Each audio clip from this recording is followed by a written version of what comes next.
Hello everyone, what we have today is a 2017 Mercedes-Benz Sprinter 2500 series. The customer originally brought it in because the check engine light was on and also the DEF count that it was on, which means the DEF system was already damaged and needed to be replaced. Let's go check it out.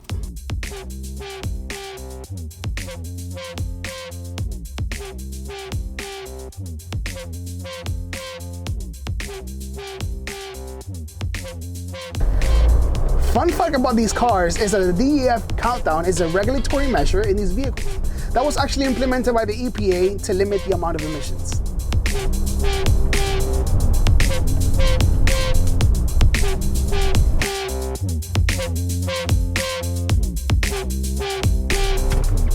So we went ahead and replaced the nitrogen oxide sensor and performed the diesel particulate function on the DPF system.